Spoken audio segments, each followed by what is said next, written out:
નમસ્તે બધાને ફરીથી સ્વાગત છે બધાનું. તો આપણે શરૂ કરી દઈએ અધ્યાય 16 પોષણ એવં શોષણ. આઈ થિંક આજે બધા કોઈ એવું છે જેને ગુજરાતી ન સમજવાનું હોય તો આપણે એ રીતના લઈએ. મને એવું લાગે છે કે આજે બધા આપણે ગુજરાતથી જ છે તો ગુજરાતીમાં રાખીએ, અધરવાઇઝ હિન્દીમાં કરી દઈશું, વાંધો નહીં.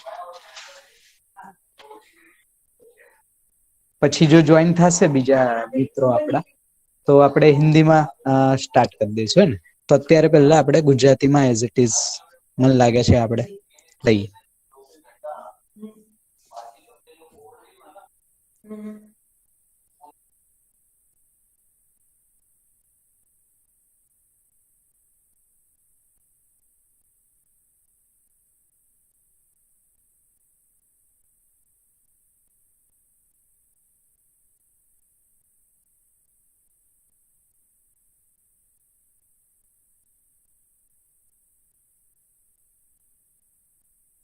તો કોઈ મન છે કોઈનું આ પઠન કરવાનું કે હું જ કરું?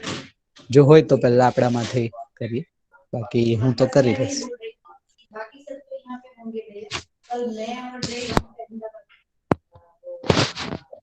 અજયભાઈ. હા શીતલભાઈ, તમ કરશો? हाँ करूँ। हाँ हाँ जी, ओके ओके। कोई भी मानव स्वयं का शोषण नहीं चाहता है। इकाई माइनस अनुकूल इकाई इज इक्वल टू शोषण। इकाई प्लस अनुकूल इकाई इज इक्वल टू पोषण। विकास और जागृति संपूर्ण सृष्टि का लक्ष्य है तथा सृष्टि में प्रत्येक जड़ इकाई की चेष्टा विकास क्रम व विकास के लिए ही है। सृष्टि में इकाई के स्वतंत्र अस्तित्व का दर्शन नहीं होता। प्रत्येक इकाई वातावरण के दबाव से क्षुब्ध होकर स्वतंत्र होने के प्रयास में है, साथ में वातावरण से प्रेरित रहता ही है। सृष्टि जड़ एवं चैतन्य दो स्वरूप में है।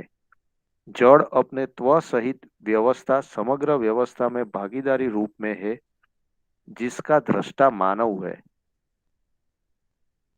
चैतन्य सृष्टि में मानव इकाई के जागृति पूर्वक स्वतंत्र यानी स्वायत्त होने की व्यवस्था है। यहाँ स्वतंत्रता का अर्थ सबसे अलग होने से नहीं है। फिर स्वतंत्रता का क्या अर्थ है? स्वतंत्रता का अर्थ है अपने को वातावरण के दबाव से मुक्त कर लेना तथा सह अस्तित्व सहज व्यवस्था में संगीतमय रूप में प्रमाणित करना।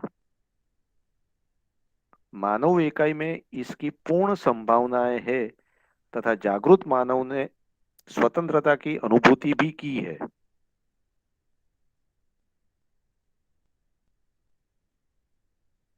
જી આ મને લાગે લઈ લઈએ લઈ શીતલભાઈ લો। આખું.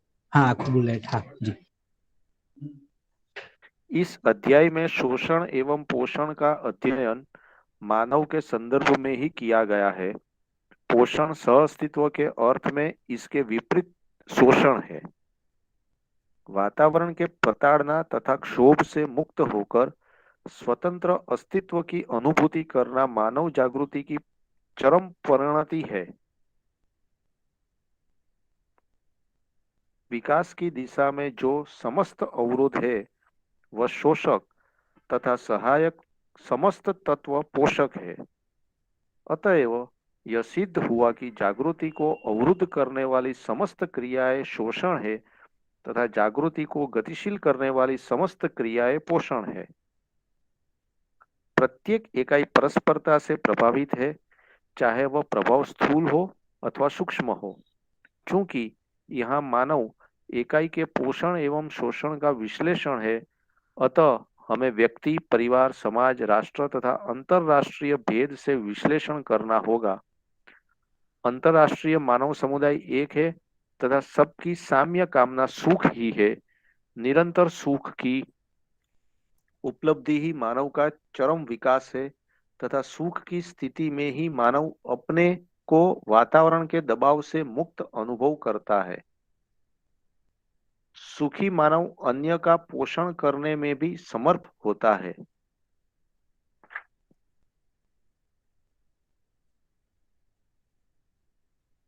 જી બરાબર છે. તો અહીંયા સુધી રાખીએ ને સિદ્ધલભાઈ. ધન્યવાદ. તો જોઈએ પોષણ એવં શોષણ. હાલો.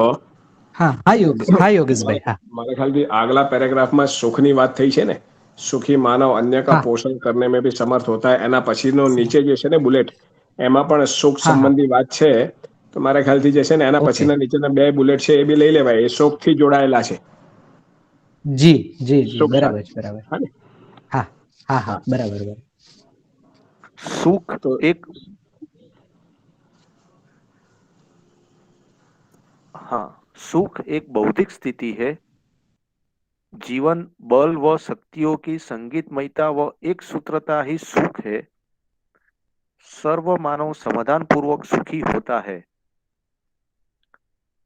मानव ने बौद्धिक समाधान तथा भौतिक समृद्धि से सुख की कामना की है। यह उल्लेखनीय है कि जीवन परमाणु सर्वोच्च विकसित पद है। હા, આપણે શીતલભાઈ, મારા हाँ ખ્યાલથી બસ પેલા 2 જે છે ને બુલેટ, એ ત્યાં સુખની જે વાત છે ત્યાં સુધી રાખીએ. हाँ અહીંયા ઉલ્લેખનીય એના ઉપરના 2 બરાબર છે. હા हाँ બરાબર. हाँ ઠીક છે ને? બસ સારું. તો જોઈ લઈએ આપણે એકવાર પોષણ એવં શોષણ અધ્યાય 16. એકચ્યુઅલી અમે જે આ ચેપ્ટરનો લાઈક અમારા સાથે જે એક્સપિરિયન્સ રહ્યો હતો એનું એક વાત ખાલી મૂકી દો 1-2 લાઈનમાં, કે આખું ચેપ્ટર ને આપણે અત્યારે જોશું એટલે ખ્યાલ આવશે 1 by 1. તો અત્યાર સુધીના જે નાના પેલા પોઈન્ટ હતા ને, કે લાઈક જેમ કે રાજ્ય નીતિ, ધર્મ નીતિ, અર્થનીતિ, બધી નીતિ હતી, રીતિ હતી, વિધિ ને આ બધા જે શબ્દ આવતા, જે ઘણી વાર આપણે એ પણ વાત કરી હતી કે આગળ જતા એ જોશું, અને એ બધું આપણે આ ચેપ્ટરમાં જોશું એકચ્યુઅલી, હે ને. બધી નીતિને ડિટેલમાં જોશું. પ્લસ જ્યારે પોષણ પક્ષની વાત કરીએ છીએ તો પોષણ વ્યક્તિથી લઈને રાષ્ટ્ર, આંતરરાષ્ટ્ર લેવલે સાર્વભૌમ વ્યવસ્થા સુધી પોષણ કઈ રીતના છે એની આખી અહીંયા આ ચેપ્ટરમાં વિસ્તારથી બાબાજીએ વાત કરી છે. તો જેમ કે પરિવાર વ્યક્તિગત લેવલે સમાધાન, પછી આગળની સ્થિતિમાં અહીંયા જે આપણે આવ્યું ઇકાઈ પ્લસ અનુકૂળ ઇકાઈ બરાબર પોષણ, તો એનાથી એનું જે મેનિફેસ્ટેશન છે પોષણના રૂપમાં, એ કઈ રીતના થાય છે એનું ડિટેલ સ્ટેપ બાય સ્ટેપ એમાં બાબાજીએ આપ્યું છે. કે જેમ કે પરિવાર લેવલે સમૃદ્ધિ, પછી સમાજ વ્યવસ્થા, સાર્વભૌમ વ્યવસ્થા લેવલે જે એનો ફેલાવ છે જાગૃતિનો, એ ફેલાવને કઈ રીતના મેનિફેસ્ટ કરી શકાય નીતિના રૂપમાં, રીતિના રૂપમાં, એ બધી વસ્તુ આ ચેપ્ટરમાં ડિટેલમાં આપેલી છે, હે ને. તો બહુ જેને કહેવાય ને કે સંબંધ, જે 7 સંબંધ આપણે કહીએ છીએ પરિવારના, એ 7 સંબંધના ડિટેલ એક્સપેક્ટેશન આપી છે, કે કઈ એક્સપેક્ટેશન હોઈ શકે આ સંબંધોમાં, એક્સપેક્ટેશન થી લઈને કઈ રીતના પૂરી થાય, પછી એ પૂરી થાય તો એનો આઉટપુટ, ઉપલબ્ધિ કયા સેન્સમાં દેખાશે, આ બધી વસ્તુને બહુ ડિટેલમાં બાબાજી આ ચેપ્ટરમાં મૂકી છે. તો જેને કહેવાય ને બહુ ઇમ્પોર્ટન્ટ, અથવા તો એમ તો બધા જ ચેપ્ટર ઓલમોસ્ટ ઇમ્પોર્ટન્ટ છે, બટ અત્યાર સુધી જેટલી પણ આપણી જિજ્ઞાસાઓ રહી છે, એ જિજ્ઞાસાઓના ઘણા ખરા સોલ્યુશન મને આ ચેપ્ટરમાંથી મળ્યા હતા જે તે ટાઈમે.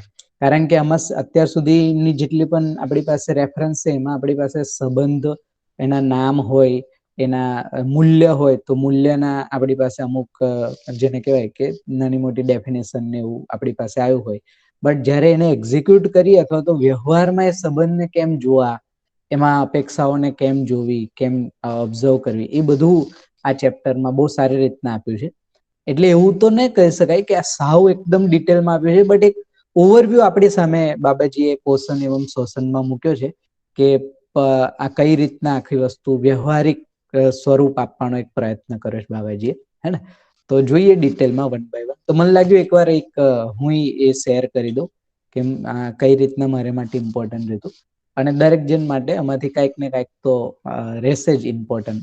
ઓલમોસ્ટ બધામાંથી કંઈક ને કંઈક આપણે લેતા જ હોય ચેપ્ટરમાંથી, બટ આ મને બહુ જ્યારે મેં અધ્યયન કર્યું હતું ત્યારે આ ચેપ્ટર બહુ ઇમ્પોર્ટન્ટ લાગ્યું હતું મારી માટે.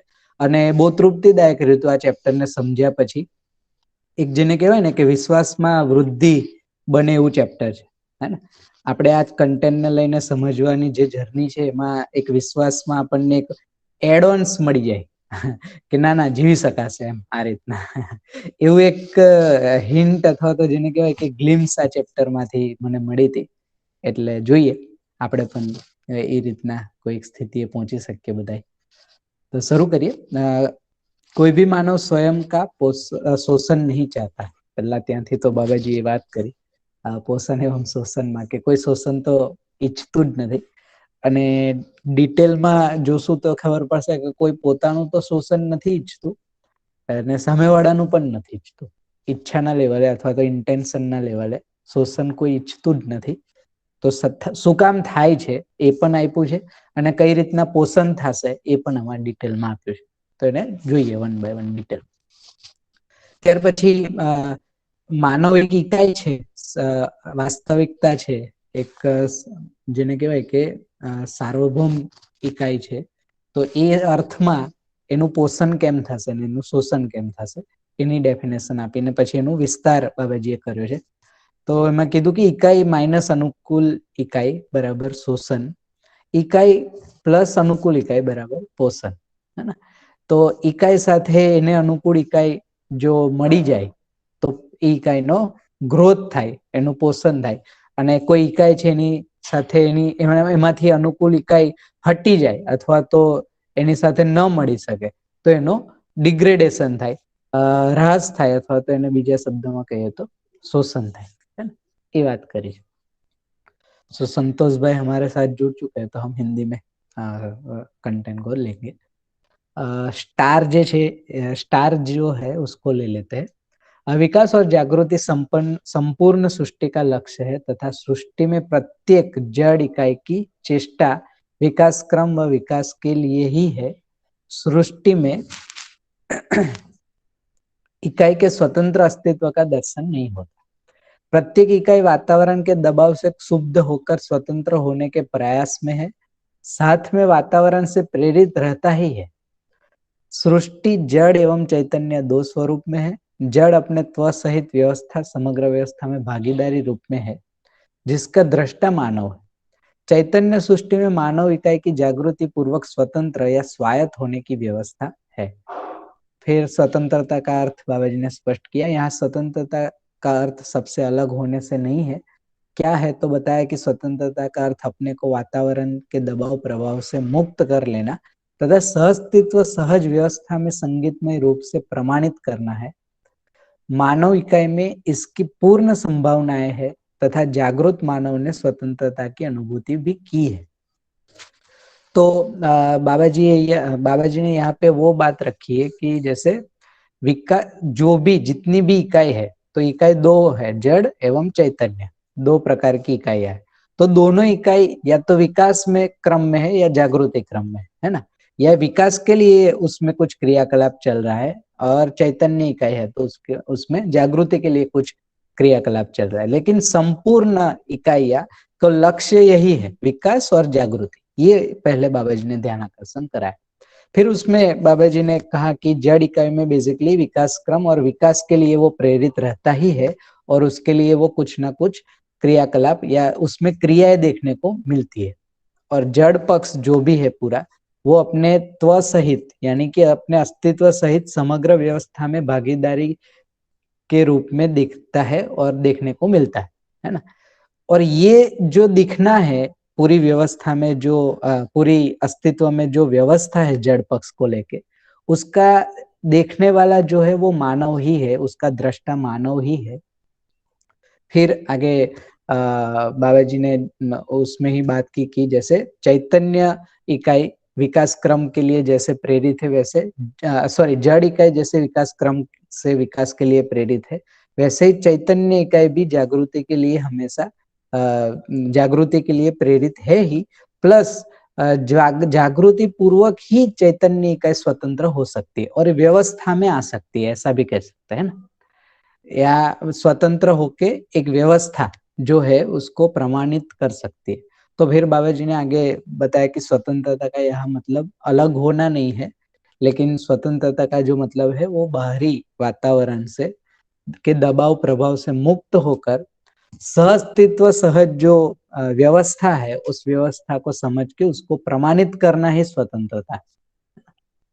तो ये जो मानव में जो चैतन्य इकाई है उसमें जागृति की पूरी संभावनाएं है ही, और जागृत मानव ने ये स्वतंत्रता को अनुभव भी किया है, ऐसा यहाँ बाबा जी ने एक बात को स्पष्ट किया हमारे सामने। तो जो इकाइयों में जो क्रियाकलाप हो रहे हैं उसको बाबा जी ने यहाँ पे स्पष्ट किया, ऐसा ध्यान जा रहा है। तो विकास और जागृति को यहाँ पे बाबा जी ने स्पष्ट किया, और जागृति हम पा सकते हैं, उसकी अनुभूति कर सकते हैं, ये भी हमने यहाँ पे बाबा जी ने रखा है। फिर इस अध्याय के बारे में थोड़ा बाबा जी ने रखा कि इस अध्याय में पोषण एवं शोषण अध्ययन मानव के संदर्भ में ही किया गया है। पोषण सहअस्तित्व के अर्थ में है, इससे विपरीत शोषण है। तो बेसिकली अभी तक दो प्रकार से आगे भी पोषण एवं शोषण का एक रेफरेंस आ गया है पिछले चैप्टरों में। तो उसमें एक जनरल इकाई के रेफरेंस में पोषण एवं शोषण की बात की है ना। तो जब 16 चैप्टर में पोषण एवं शोषण की बात कर रहे हैं तो ये पूरा मानव के रेफरेंस में पोषण एवं शोषण की बात हो रही है, ऐसा यहाँ पे बाबा जी ने रखा है। तो जो भी हम समझे, यानी जैसे कि यहाँ पे हमने देखा कि इकाई माइनस अनुकूल इकाई बराबर शोषण, तो ये इकाई यानी मानव इकाई की बात कर रहे हैं बाबा जी, है ना। तो यहाँ पे जनरल टर्म्स में नहीं है, ये पूरा अध्याय में शोषण एवं पोषण की बात मानव के रेफरेंस में ही है।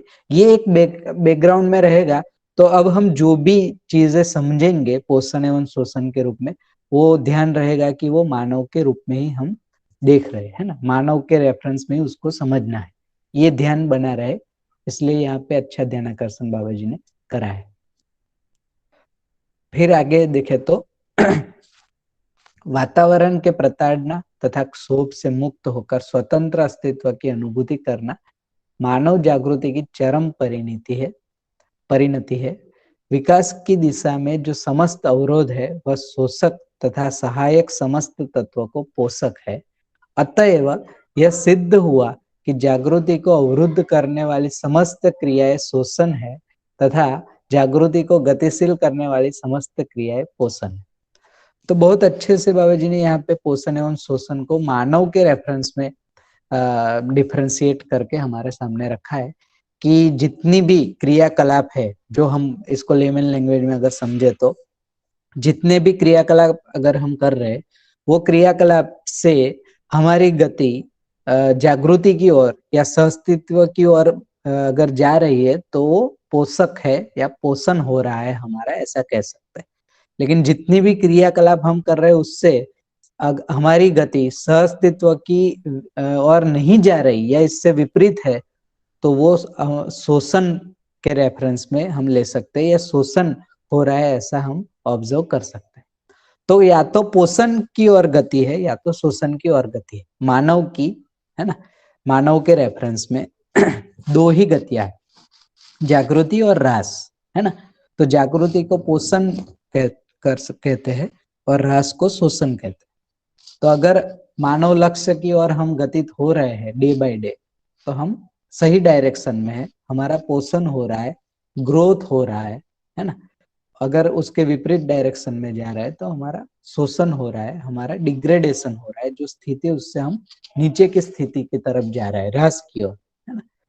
तो ये यहाँ पे ध्यान आकर्षण यहाँ पे जाता है पोषण एवं शोषण का मानव के रेफरेंस में बाबा जी ने अच्छे से समीक्षित करके यहाँ पे रखा है हमारे सामने।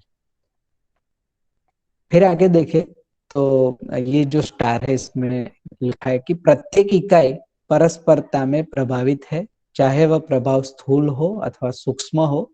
चूंकि यहाँ मानव इकाई के पोषण एवं शोषण का विश्लेषण है, अतः हमें व्यक्ति, परिवार, समाज, राष्ट्र तथा अंतरराष्ट्रीय भेद से विश्लेषण करना होगा। अंतरराष्ट्रीय मानव समुदाय एक है तथा सबकी साम्य कामना सुख ही है। निरंतर सुख की उपलब्धि ही मानव का परम विकास है तथा सुख की स्थिति में ही मानव अपने को वातावरण के दबाव और प्रभाव से मुक्त अनुभव करता है। सुखी मानव अन्य का पोषण करने में समर्थ है। तो ये जो पूरी बुलेट है, ये जो पूरा स्टार है, इसमें बाबा जी ने बताया कि हर एक इकाई परस्परता में अपने प्रभाव क्षेत्र सहित है। तो जब यहाँ पे पोषण एवं शोषण की बात कर रहे हैं तो मानव के रेफरेंस में कर रहे हैं, तो मानव का प्रभाव क्षेत्र है, उसको बाबा जी ने यहाँ पे स्पष्ट किया कि एज ए ह्यूमन बीइंग हम व्यक्ति से लेके परिवार, समाज, राष्ट्र, अंतरराष्ट्र तक हमें विश्लेषण करना रहेगा। क्योंकि मानव का जो प्रभाव क्षेत्र है या मानव जो इकाई है मानव के रूप में, वो पूरे अंतरराष्ट्र तक फैली हुई है, तो वहां तक उसका प्रभाव रहेगा। तो ये हर एक आयाम में उसका विश्लेषण हमें करना रहेगा या हमें देखना पड़ेगा, ऑब्जर्वेशन करना पड़ेगा। तो फिर आगे बाबा जी ने बताया कि जो पूरी मानव जाति है वो बेसिकली एक सुख की कामना में, सभी का एक ही गोल है या सभी की एक ही साम्य कामना है, जिसको बाबा जी ने बोला कि सुखी होना है ना। और निरंतर सुख की उपलब्धि ही मानव को जागृति की स्थिति जिसको हम बोलते हैं, तो निरंतर सुख की उपलब्धि ही मानव का चरम विकास भी है। और यही स्थिति में हम दूसरे दबाव, वातावरण के दबाव प्रभाव से मुक्त भी हो सकते हैं, है ना। इसके पहले दबाव प्रभाव से मुक्त होने वाली स्थिति मानव के लेवल पे बनती नहीं। और फिर ऐसा भी बताया बाबा जी ने कि मानव ही है, सुखी मानव ही है जो अन्य का पोषण करने में समर्थ होता है, अन्यथा तो वो बाय डिफॉल्ट शोषण वाली कैटेगरी में है ही, है ना। चाहे जान के करे या अनजाने में करे, वो हो ही जाता है ना। क्योंकि वो अभी इतनी कैपेसिटी या अपना इतना कॉम्पिटेंस बना ही नहीं, जब तक हम खुद एक स्थिति में ना आ जाए निरंतर सुख वाली, तब तक दूसरे को कैसे, हम दूसरे के साथ कैसे न्याय कर पाएंगे या उसको पोषण कर पाएंगे, कहे तो, है ना, दूसरे शब्द में। तो ये यहाँ पे एक ध्यान आकर्षण हमारा जा रहा है। और जो सुख के रेफरेंस में आगे 2 पॉइंट जो बाबा जी ने बताया कि सुख जैसे हम बोलते हैं कि एक बौद्धिक स्थिति है, ये बात पहले भी हमने 1-2 बार रखी है और हमें पता भी है कि सुख जो है वो एक बौद्धिक स्थिति है, जीवन की एक स्थिति ही है। जीवन बल व शक्तियों की संगीतमयता व एक सूत्रता ही सुख है। तो जीवन में जितने भी जीवन बल है, जैसे मन, वृत्ति, चित्त, बुद्धि, आत्मा, तो मनोबल, बुद्धि बल, चित्त बल, बुद्धि बल, आत्मा बल, उनमें संगीतमयता या एक सूत्रता ही सुख है, उसका आउटपुट ही सुख है ना। तो सर्व मानव समाधान पूर्वक, यानी कि इसको समझ के, है ना, समाधान का मतलब है जागृति पूर्वक या समझ पूर्वक ही इस सुख को पा सकता है ना। तो सर्व मानव के लिए रास्ता है ही, या पा ही सकता है सुख को, है ना। तो सुख की स्थिति कहाँ है और कैसे उसको पाया जा सकता है, इसको यहाँ पे ये पॉइंट में बाबा जी ने रखा है। तो वो एक बौद्धिक स्थिति है, फिजिकल स्थिति नहीं है ना। वो भौतिकता में वो नहीं पकड़ में आता, वो अरूपात्मक वास्तविकता है, ज्ञान गोचर वास्तविकता है, सुख की जो स्थिति है वो, है ना। और वो समाधान से ही प्राप्त होता है। तो ये यहाँ पे ध्यान गया। और दूसरा जो उसके रेफरेंस में बात की बाबा जी ने, वही कि मानव ने बौद्धिक समाधान तथा भौतिक समृद्धि के से सुख की कामना की है ना। तो मैं सुखी हो जाऊंगा या मेरी सभी आवश्यकताएं पूरी हो जाएगी, उसको अगर ऑब्जर्व करें तो ये 2 ही पार्ट या ये 2 ही भेद बनते हैं जिससे हमने सुखी होने की कामना की है। तो या तो हम सुविधा से सुख, जिसको हम भौतिकता वाला पक्ष बोलते हैं, उससे सुखी होने की कामना की है, या बौद्धिक समाधान, यानी कि जीवन जैसे भौतिक पक्ष के अलावा भी एक जीना होता है ना। तो सत्य की खोज में, सत्य के लिए जीना, सत्य के लिए खोज में चलना, इसमें यानी कि बौद्धिक सेटिस्फेक्शन, है ना, अपने में जो तृप्ति देने वाला एक चीज है, वो ये 2 रास्तों ये 2 वे से मानव ने सुखी होने की कामना की है अब तक, ये देखने को मिल रहा है यहाँ तक की जो बात हुई उसमें। फिर उसका ही एक फैलाव आगे देखेंगे बारी बारी से। तो यहाँ तक हमने पठन किया। तो यहाँ तक अगर कोई अस्पष्टता है अभी भी, या कुछ चीज ऐसी हो जो ऐड करने लायक हो, तो हम रख सकते हैं यहाँ तक जो भी बात हमने की उसमें, है ना जी।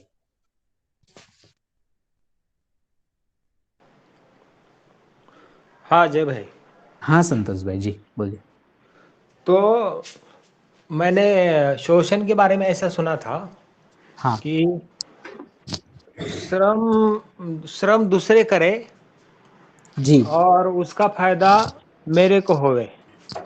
जी और दूसरा क्वेश्चन ये है, मतलब शोषण के बारे में सुना था। अभी सुना कि जागृति की ओर जा रहे हैं, लेके जा रहे हैं तो पोषण है, या जागृति की ओर लेके जाने में सहायक सहायक है तो पोषण है। तो और उसके विपरीत दिशा में लेके जा रहे हैं तो फिर वो शोषण है।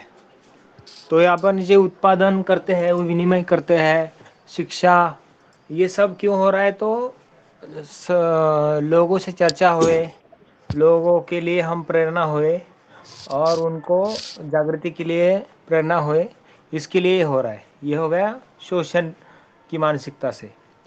तो इसमें ये समझ में आना ज़रूरी है मुझे कि मैं शोषण कर रहा हूँ या पोषण कर रहा हूँ, ये मुझे कैसे पता चलेगा? और ये जागृति के बाद वाला काम है या जागृति के पहले वाला काम है? अभी बाबा ने बाद में तो बोले कि वो तो समाधान होने के बाद ही आदमी शोषण कर सकता है। पोषण पोषण है ना। हाँ हाँ, सॉरी सॉरी सॉरी, पोषण कर सकता है, जी क्योंकि खुद में असंतुष्टि है।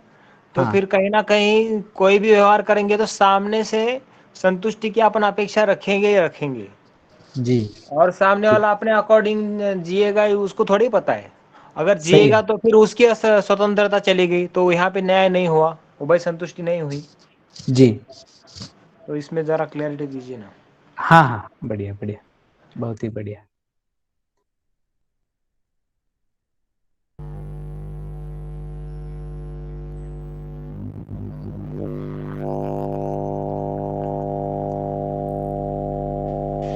हाँ जय भी। हेलो हेलो, हाँ हाँ बोलिए। आपका एक सेंटेंस सृष्टि में इकाई के स्वतंत्र अस्तित्व का दर्शन नहीं होता, એનાથી શું સમજવાનું?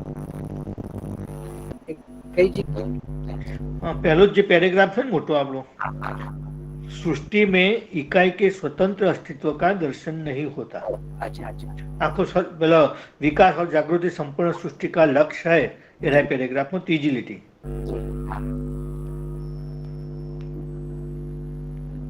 बोलो। सृष्टि में इकाई के स्वतंत्र अस्तित्व का दर्शन नहीं होता है।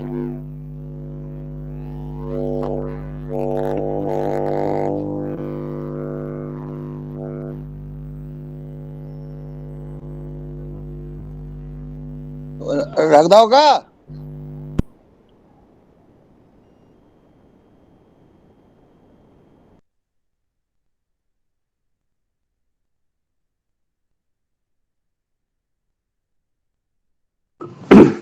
અવાજ જતો રહ્યો કે શું?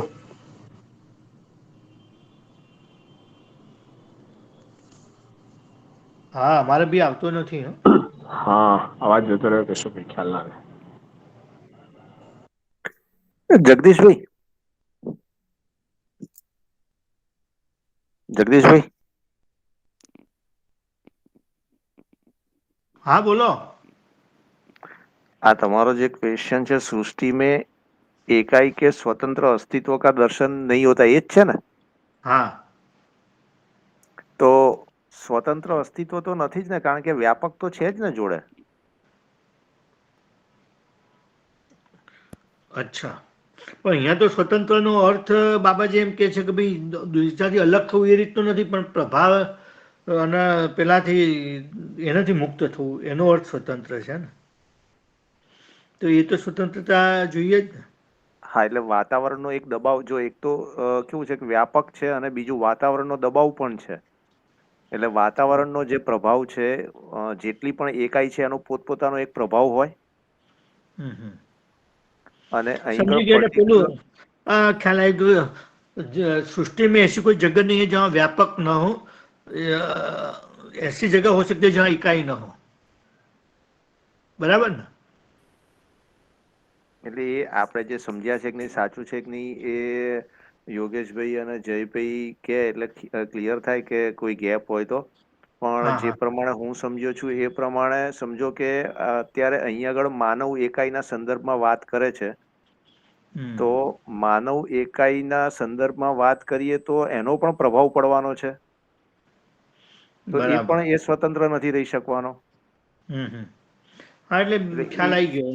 એ સંદર્ભમાં હું સમજ્યો છું. હવે આમની પાસેથી આપણે સમજીએ તો કંઈક ક્લેરિટી વધારે આવે. બરાબર.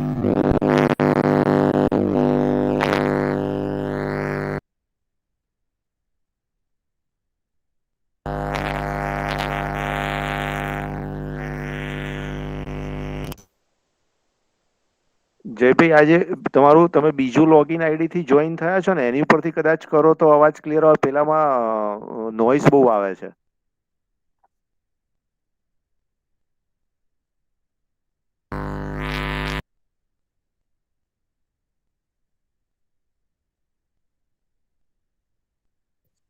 હેલો, આવે છે હવે બરાબર? હા, હવે હલો, ક્લિયર આવે છે. Okay okay okay. એકચ્યુઅલી એવું છે કે આમાં બેટરી ખતમ થઈ જાય એ પર છે, એટલે મેં કીધું આ બીજો ઓપ્શન જોઈ લો ત્યાં સુધી. પણ એમાં નોઈસ વધારે આવે છે. સારું, કઈ વાંધો નહીં. તો જોઈ લઈએ. જે ક્વેશ્ચન હતો કે दरेक इकाई जे है, सॉरी, जितनी भी सृष्टि में इकाई है वो उसका स्वतंत्र अस्तित्व का दर्शन नहीं होता है, तो है ना। तो एक तो शीतल भाई कीधो जे रेफरेंस के दरेक हर इकाई व्यापक के साथ सहअस्तित्व में ही है, तो वैसे तो वो व्यापक के साथ स्वतंत्रता में देखे तो व्यापक के साथ तो वो जुड़ी हुई है ही, है ना। डूबी भीगी गिरी है तो व्यापक के साथ तो संपृक्त है ही, लेकिन इकाइयां भी परस्परता में देखे तो वो स्वतंत्र अस्तित्व में इकाई हो, एक ही इकाई स्वतंत्र हो, ऐसा देखने को नहीं मिलता। जैसे इकाई का जो मिनिमम मॉडल है जिसको हम परमाणु कहते हैं, है ना, तो और परमाणु में भी परमाणु अंश जिसको हम कहते हैं मिनिमम में, तो परमाणु अंश भी हम देखें तो एक अंश कभी दिखने को नहीं मिलता है स्वतंत्र। अगर है तो वो टेम्पररी कहीं जुड़ने के लिए या कहीं से निकल के जुड़ने के लिए की दिशा में होगा, वो उसका अकेले का एक अस्तित्व हो स्वतंत्र, ऐसा देखने को नहीं मिलता, है ना। तो इकाई में भी एक अकेली इकाई का स्वतंत्र अस्तित्व हम ऑब्जर्व नहीं कर सकते। आज भी देखे तो मिनिमम इकाई में चार्ज पार्टिकल्स को ही देख ले तो पार्टिकल्स भी एक नहीं होता, हमेशा मिनिमम 2 से तो होते ही है। तो हाइड्रोजन हीलियम जिसको हम बोलते हैं ना, तो मिनिमम 2 की व्यवस्था है पूरे अस्तित्व में। तो उस सेंस में यहाँ पे देख सकते हैं। और व्यापक के साथ तो वो संपृक्तता में है, उससे निकलने का या अकेले का ऐसा कोई रास्ता ही नहीं है उसके पास, वैसे देखे तो। लेकिन इकाई का भी अकेले में स्वतंत्रता का दर्शन नहीं होता। तो ये एक ये जो बात यहाँ पे की है ना, वो इस सेंस में की है, अगर ये पता चल जाए हमें, है ना, कि किसी भी इकाई का अकेले का अस्तित्व नहीं है, स्वतंत्र अस्तित्व नहीं है, तो वो दूसरी इकाई के साथ ही है। इसी का फैलाव देखे तो पदार्थ अवस्था, जड़ प्राण अवस्था, जीव अवस्था, ज्ञान अवस्था, हर एक इकाई एक दूसरे के साथ कनेक्टेड तो है ही, है ना। तो ये अगर ध्यान में आए तो पता चलता है कि हर इकाई का एक कोई अकेले का या जिसको देखे तो हर इकाई का एक प्रभाव भी रहता है, और दूसरी इकाई पे वो प्रभाव पड़ता भी है, रहता है, और सामने रिफ्लेक्ट भी होता है।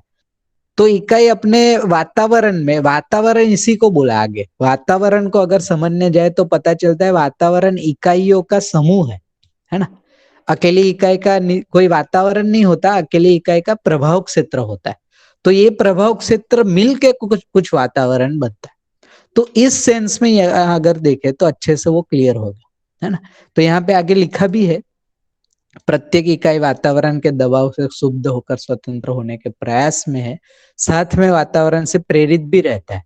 तो जो इकाइयों का जैसे एक दूसरे पे प्रभाव रहता है, उससे जो वातावरण बनता है, तो वो वातावरण से प्रेरणा भी लेते हैं, उससे प्रेरणा या उससे वातावरण से मुक्त भी होता है। ये घटना हमें देखने को मिलती है इकाई के रेफरेंस में।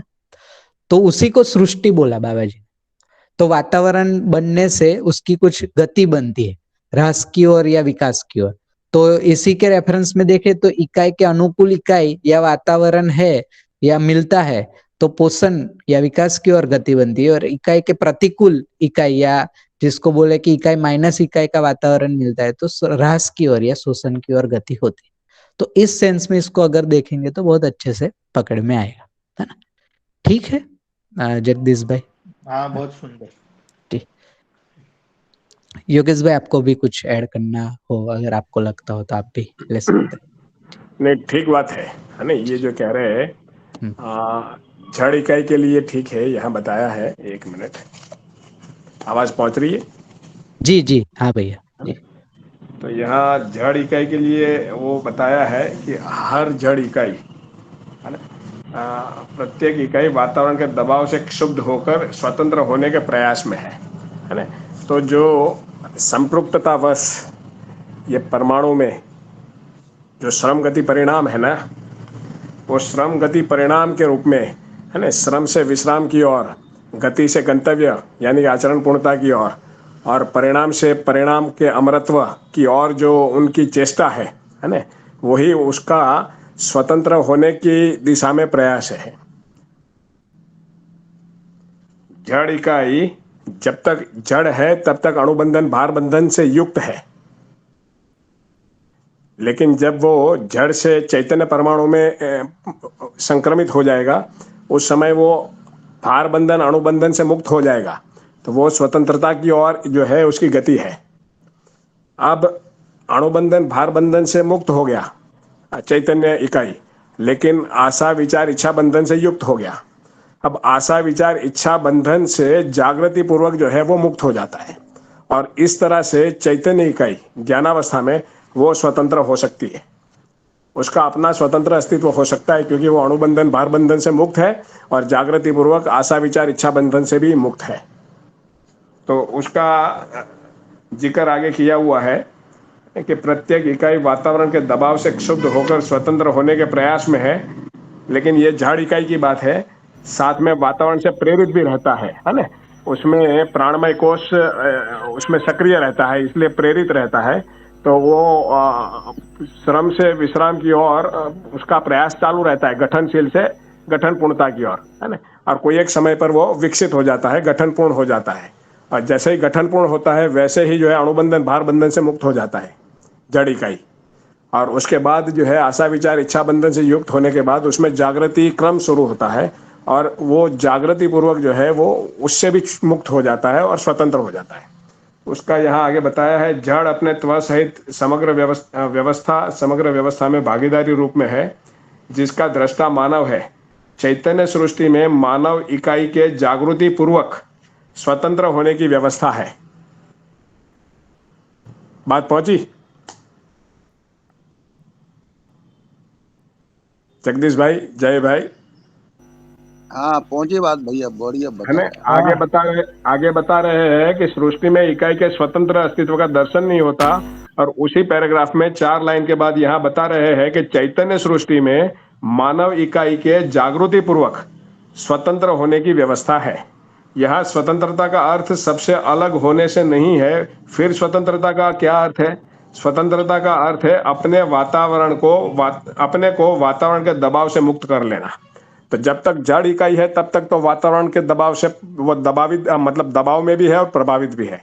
लेकिन जैसे ही है ना वो गठनपूर्ण परमाणु में संक्रमित हो जाता है, और फिर वो गठनपूर्ण परमाणु में जो जागृति क्रम चलता है, जागृति के अनंतर वो वातावरण के दबाव प्रभाव से मुक्त हो सकता है, उस रूप में वो स्वतंत्र हो सकता है।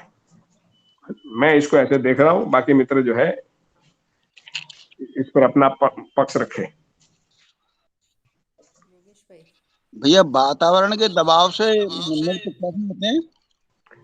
जागृत इकाई जो है ना, जागृत मानव, वो वातावरण के दबाव से मुक्त रहता है। ठीक बात, बिल्कुल ठीक है ना। तो उसी को स्वतंत्र कहा। जब तक जड़ इकाई है तब तक वो अणुबंधन भार बंधन से युक्त है।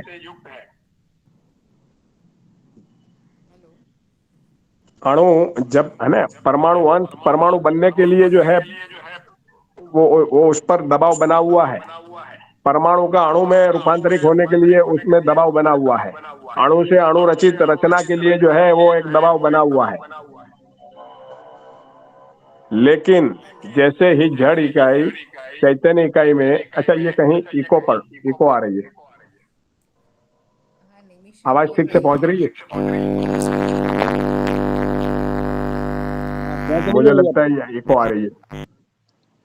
યોગેશભાઈ અવાજ તો આવે છે, મને ઇકો આવે છે ખાલી. ઇકો આવે છે હે ને? હા જી. કઈ નહીં, ચોખ્ખું સંભળાતું હોય તો વાંધો નથી. મારે જે કહેવાનું હતું એ તો મેં કહી દીધું છે. હા હા, ખ્યાલ હા આવી ને? ગયો તમારું શું કહેવું. હવે ઇકો બંધ થઈ ગયો. ના હજી આવે છે.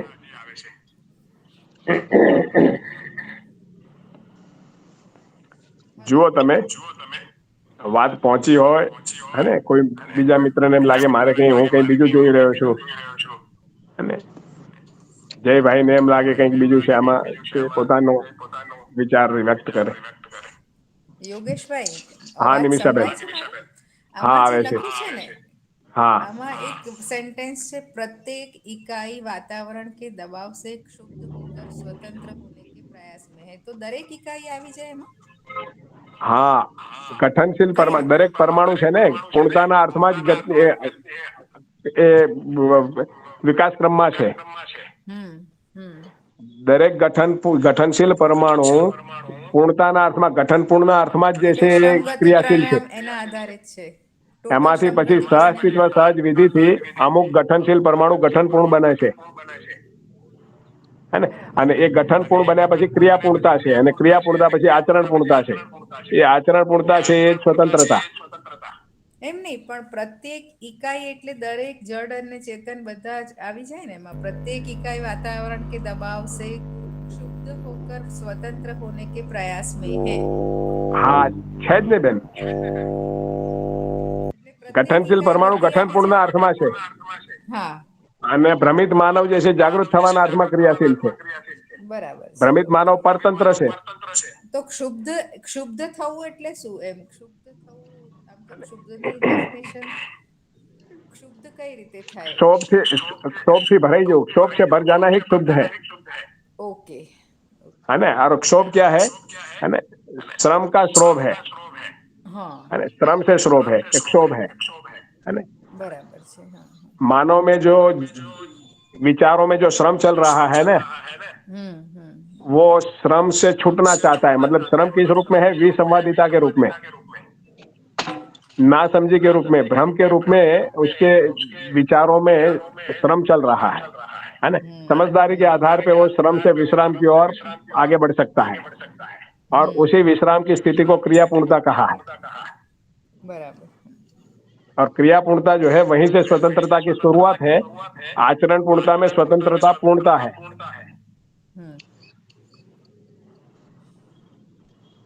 બરાબર છે. એટલે બધી જ ઇકાઈમાં ક્ષુબ્ધતા એટલે ક્ષુબ્ધ થાય જ છે. એટલે ક્ષુબ્ધ હોકર એટલે ખબર ના પડી મને, એટલે મેં પૂછ્યું કે ક્ષુબ્ધ હોકર એટલે શું? એટલે શ્રમનો ક્ષોભ એટલે છે. જો ક્ષોભ જે છે ને એ જળ ઇકાઈને તો લાગુ ના પડે, હા એટલે જ કહું છું હું. ચૈતન્ય ઇકાઈને લાગુ પડે, પણ જળ ઇકાઈને દબાવ ને પ્રભાવ લાગુ પડે. જળ ઇકાઈને વાતાવરણનો દબાવ પ્રભાવ લાગુ પડે. બરાબર છે. है એ ना? લખ્યું છે એમને, प्रत्येक तो इकाई वातावरण के दबाव से क्षुब्ध होकर. हाँ हाँ,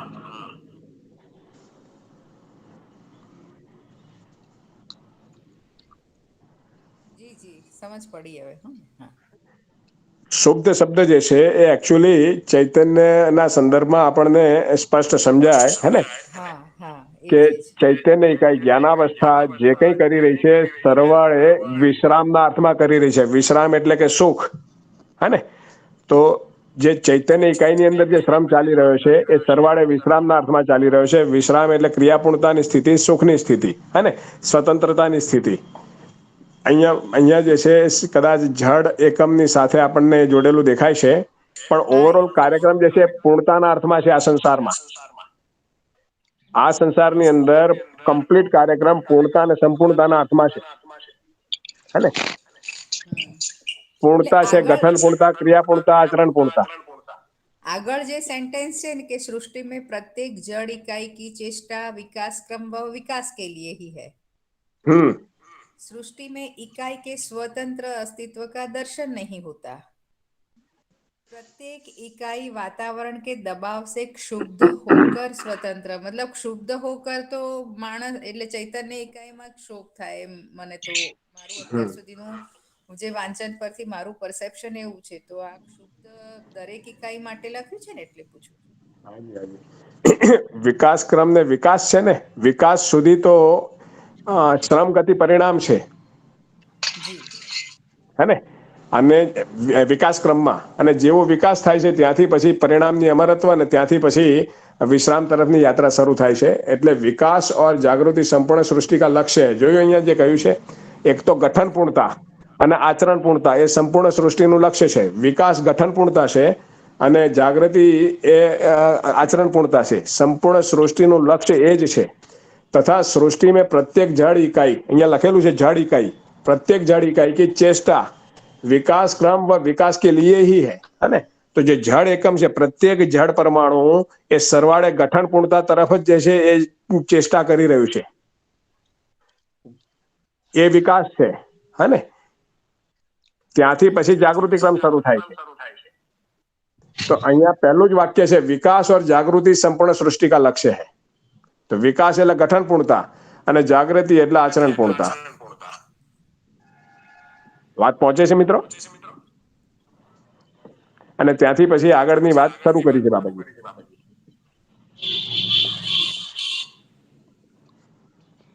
નિમિષાબેન વાત પહોંચી? હા, એ પહોંચી ગઈ, પણ આ સેન્ટેન્સમાં હજુ प्रत्येक इकाई છે, प्रत्येक चैतन्य इकाई वातावरण के दबाव से क्षुब्ध होकर स्वतंत्र होने के प्रयास में है એવું હોવું જોઈએ કે પ્રત્યેક ઇકાઈ છે તો જડને પણ એ લાગુ પડે છે, એટલું પૂછવું છે. એટલે જો અત્યારે જળને વાતાવરણના દબાવ પ્રભાવમાં જોઈ લઈએ અને ચૈતન્ય ઇકાઈને પરતંત્રતા છે, ભ્રમિત છે ત્યાં સુધી જી હે, તો ભ્રમિત હોવાના કારણે બી ક્ષુબ્ધ છે. અને અહીંયા જળ ઇકાઈને વાતાવરણનો દબાવ પ્રભાવ છે અને જ્યાં સુધી ગઠન પૂર્ણ ન થાય ત્યાં સુધી એ ક્ષુબ્ધ છે, એ અર્થમાં અહીંયા વિચાર જોઈ શકાય.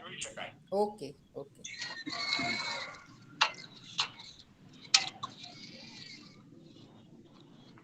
ઠીક છે. બીજા મિત્ર પોતાનો પક્ષ રાખે.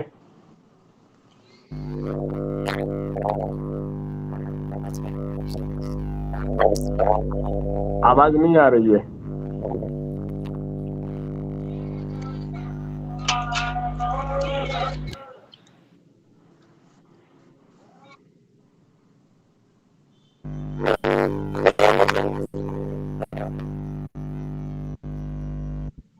અવાજ નથી આવતો. હા જયભાઈ, કદાચ પોસિબલ છે કે તમે ફરીથી લોગિન કરો પણ આ મીટિંગ ચાલુ રહેશે?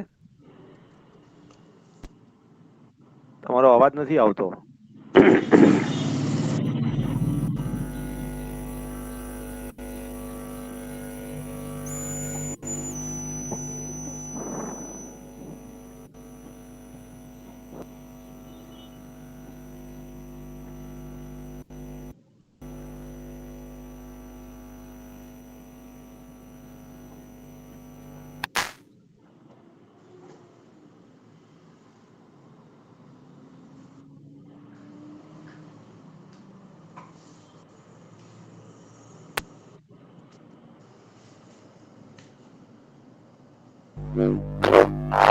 Lower your voice. Continue.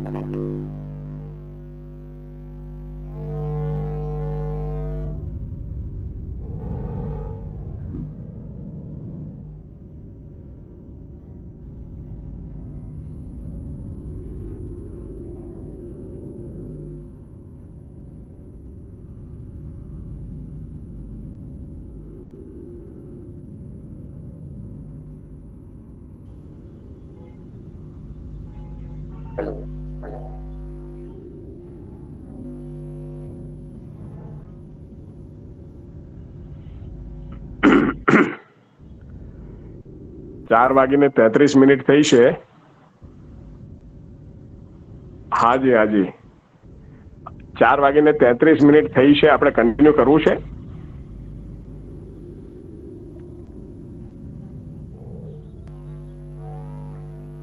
मित्रों 4:33 34 हुआ है. हमको अभी और कुछ समय आगे चर्चा करनी है, पढ़ना है हाँ कर सकते हैं, तो सबकी सहमति अनुमति है तो कर सकते हैं। बाकी मित्र अपनी राय दे।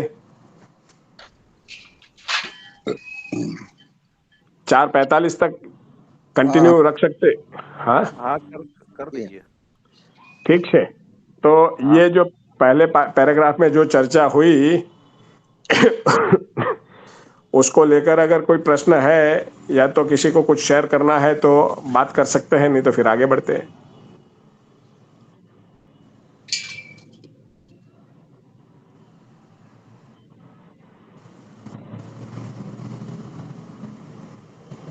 आगे बढ़ते हैं फिर, है ना? आइए। आगे अगर, है ना, अगर आगे कोई प्रश्न है तो उस पर बात करके आगे बढ़ते हैं।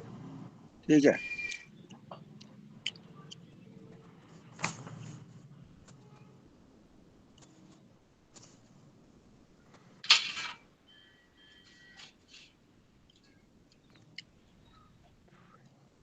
फिर आगे पढ़ना शुरू करते हैं, जहां रुके हुए हैं वहां से आगे बढ़ते हैं।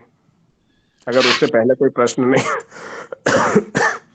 उससे पहले कोई प्रश्न नहीं है तो।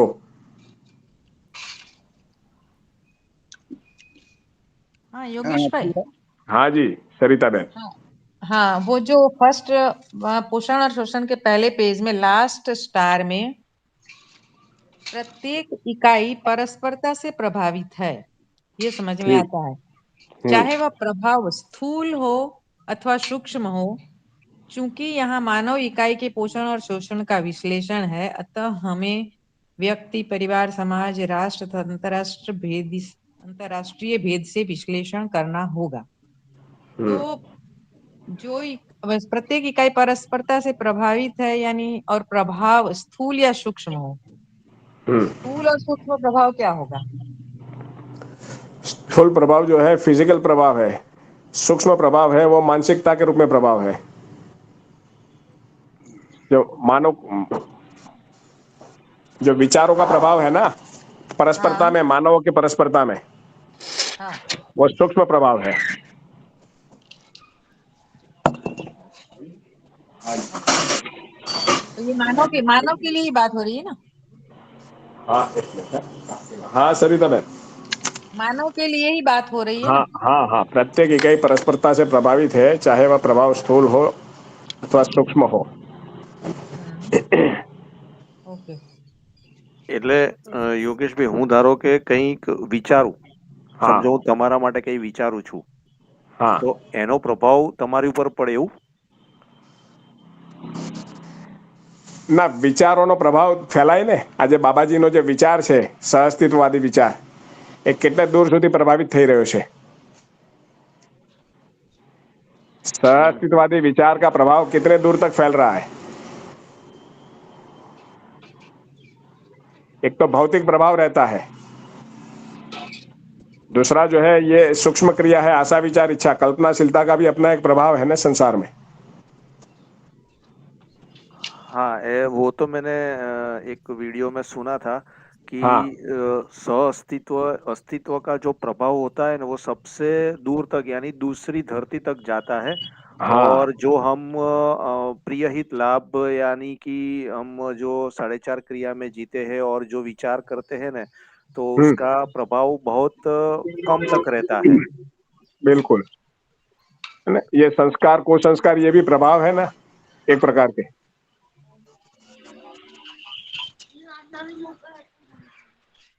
बराबर है। मैं इसको ऐसे देख रहा हूँ, बाकी मित्र भी अपना विचार रखें।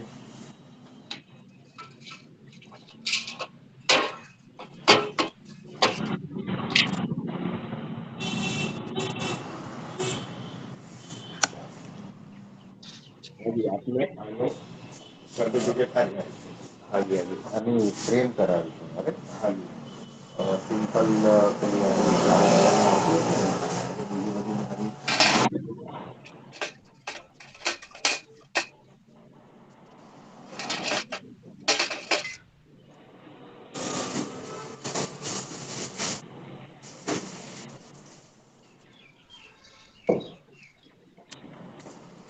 रेडी से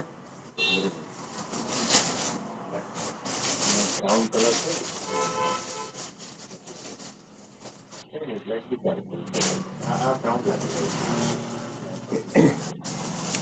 जी,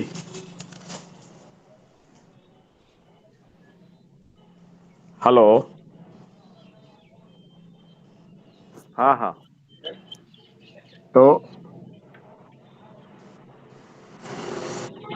आगे बढ़ेंगे सरिता हाँ बहन? हाँ बड़ो हाँ भैया। योगेश भाई, आपके पास समय है तो आप ले सकते हैं आगे। हाँ ने, वैसे 4:45 तक हमने तय किया है, आगे बढ़ते हैं तब तक। हाँ ठीक है। बौद्धिक समाधान के मार्ग में सबसे बड़ा अवरोधक तत्व भय है। मानव कुल 3 प्रकार के भय से पीड़ित हुआ है: प्राकृतिक भय, पाशविक भय तथा मानव में निहित अमानवीयता का भय।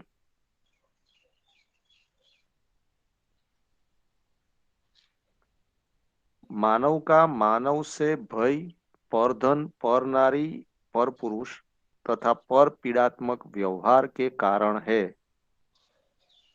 यही मानव में निहित अमानवीयता का भय है। परधन, पर नारी, पर पुरुष एवं पर पीड़ात्मक व्यवहार से द्वेष, आतंक, हिंसा एवं प्रतिहिंसा उत्पन्न होती है।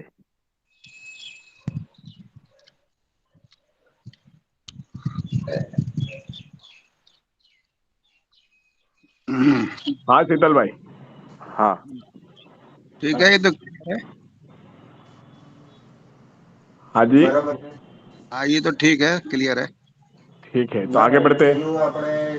उपरोक्त तीनों से कुल 4 प्रकार से मानव भयभीत है: पद भय, मान भय, धन भय और मृत्यु भय।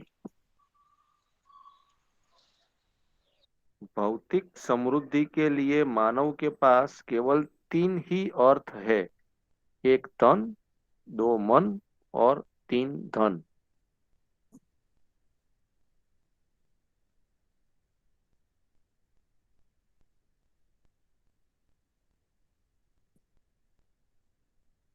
फिर आगे बहुत लंबा है, आगे का जो बुलेट है वो तो यहाँ तक रखे। ठीक है, यहाँ तक रखते हैं, हाँ है ना?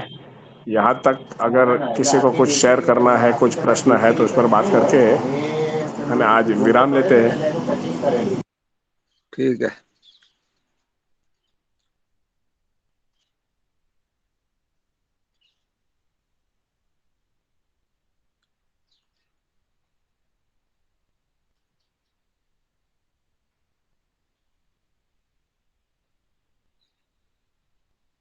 योगेश भाई, यहाँ पे जो अपना सुख एक बौद्धिक स्थिति है, उसमें जीवन, बल व शक्तियों की संगीतमयता व एक सूत्रता ही सुख है।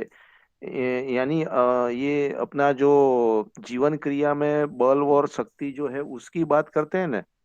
उसी की बात है। सुख एक बौद्धिक स्थिति है ना? वो भौतिक नहीं है। सुख जो है ना, वो सुख जो है वो एक बौद्धिक स्थिति है, और जीवन, बल व शक्तियों की संगीतमयता व एक सूत्रता ही क्या है, सुख है। ठीक हाँ बात यानी है जो, शीतल भाई, आप जो हाँ समझ यानी रहे बराबर, यानी जो हम बोलते हैं कि आशा, विचार, हैं। इच्छा में एक सूत्रता हो जाए। दसों क्रियाओं में जो संगीतमयता है, संवादिता हम्म। है ना, उस रूप में सुख की स्थिति है। 5 बल और 5 शक्ति रूपी दसों क्रियाओं में संगीतमयता है ना। तो सह-अस्तित्व में अनुभूत आत्मा के प्रकाश में बुद्धि और उसकी गति क्रिया है ना, उसी तरह जो है चित्त में चिंतन और चित्रण क्रिया, वृत्ति में तुलन और विश्लेषण क्रिया है ना। मतलब या तो जैसे अपने 5 बल और 5 शक्ति है ना, वो दसों क्रियाओं में सामरस्यता है ना, स्थिति गति में सामरस्यता, एक सूत्रता, संवादिता, उसी को सुख की स्थिति का नाम बताया। ये 10 स्थिति वही आस्वादन, चयन, तुलन, विश्लेषण, चिंतन, चित्रण, ये वाली है। ये क्रियाओं का नाम है। तो देखो मन है ना, वो मन बल है, और आशा जो है वो शक्ति है। वृत्ति बल है, विचार जो है वो शक्ति है ना। चित्त बल है, इच्छा शक्ति है ना। तो इस तरह से बल और शक्ति में संगीतमयता की बात करें तो उसमें मूल में तो वही क्रिया वही आएगी है ना। चयन, आस्वादन, चयन, तुलन, विश्लेषण, नीचे से ऊपर जाते वक्त साक्षात्कार, चित्रण, फिर है ना बोध, संकल्प। ठीक है ना? हाँ ठीक है, ठीक है शीतल भाई। ठीक है। हाँ बराबर है। ठीक है, तो 4:44 हो गए हैं। इसको यहाँ पर रोक देते हैं। आज शुक्रवार है, कल शनिवार को मिलते हैं क्या? नहीं, शनि रवि नहीं मिलते अब। शनिवार तो छुट्टी करते हैं। हाँ हाँ ठीक है ना, ठीक है, कोई बात नहीं। तो सोमवार को मिलते हैं। કાલે યોગેશભાઈ તમારા વાળું સેશન હશે ને પણ? હા કાલે છે ને આપણે બપોરનું સેશન છે આપણે સમાધાનાત્મક ભૌતિકવાદનો। હા હા આજે હું મૂકું છું ગ્રુપમાં મેસેજ। ठीक है, ओके, नमस्ते। नमस्ते नमस्ते। नमस्ते। नमस्ते। ठीक है।